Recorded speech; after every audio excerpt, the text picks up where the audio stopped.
Hello everyone, आज की video बहुत ही इम्पॉर्टेंट टॉपिक पर है। एक बहुत ही अच्छा केस लॉ पास हुआ है गुवाहाटी हाई कोर्ट के थ्रू। ये केस है मैक्लोड रसल इंडिया लिमिटेड का। इस केस में आईटीसी से रिलेटेड इशू पर बात हुई है। ये बात करता है सेक्शन 16 के सबसेक्शन 2 के क्लॉज AA पर। ये क्लॉज क्या बोलता है कि अगर आपको कोई आईटीसी क्लेम करनी है तो उस आईटीसी को क्लेम करने के लिए आपके जीएसटीआर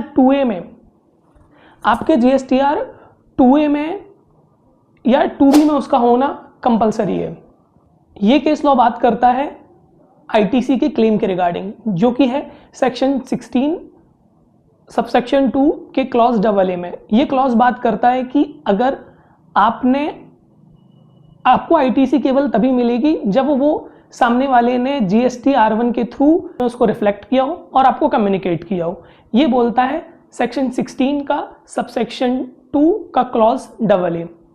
अब जो पिटिशनर था इसने रिट फाइल की और इस रिट में उन्होंने बोला कि ये पर्टिकुलर प्रोविजन जो है ये अनकॉन्स्टिट्यूशनल है। अनकॉन्स्टिट्यूशनल क्यों है? उन्होंने बोला कि ये जीएसटी की बेसिक फंडामेंटल को ही अवॉइड करता। बेसिक फंडामेंटल जीएसटी आया था, वो उसका मेन रीजन था कि कास्केडिंग इफेक्ट को हमको रिड्यूस करना था, टैक्स ऑन टैक्स को हमको खत्म करना था। बट अगर हमको इस तरीके से आईटीसी जेन्युइन टैक्स पेयर की आईटीसी इस तरीके से अगर रुकेगी तो वो डबल टैक्सेशन होगा। एक टैक्स जो वो बायर जो उसने अपने सप्लायर को परचेस करते टाइम पे किया, और सेकेंडरी ये आईटीसी जब उसको डिसअलाउ होती है तो उस डिसअलाउंसेस पर भी उसको ये एक्स्ट्रा टैक्स का बर्डन होगा। तो ये बेसिकली डबल टैक्सेशन हो जाएगा। तो इसके अगेंस्ट में हाई कोर्ट ने फाइनल वर्डिक्ट दिया कि वी कैन नॉट से इट अनकॉन्स्टिट्यूशनल। हम इसको अनकॉन्स्टिट्यूशनल तो नहीं बोल सकते हैं, बट फिर भी हम इसको रीड डाउन करते हैं, और जब तक सीबीआईसी कोई और सर्कुलर या मेथडोलॉजी लेके नहीं आता इस तरीके के डिसअलाउंसेस के लिए, इसको इसी तरीके से पढ़ना होगा। और but subject to one thing कि जो बायर है वो अपना प्रूफ दे सके कि उसने जो आईटीसी ली हुई है वो जेन्युइन ली हुई है।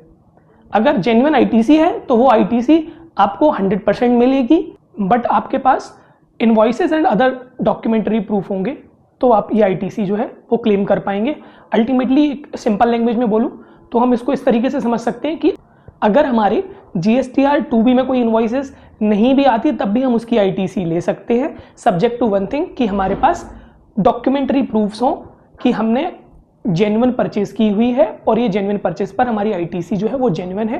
तो इस तरीके की आईटीसी को डिसअलाउ नहीं किया जा सकता है। मेयर एक मिसकम्प्लायंस जो कि मेरे द्वारा नहीं किया गया, मेरे सप्लायर के थ्रू किया गया है, ये सप्लायर का मिसकम्प्लायंसेस है, ये मिसकम्प्लायंस बायर का नहीं है। तो आपको इस टाइप की आईटीसी पूरी तरीके से अलाउ होगी। Thank you for watching this video.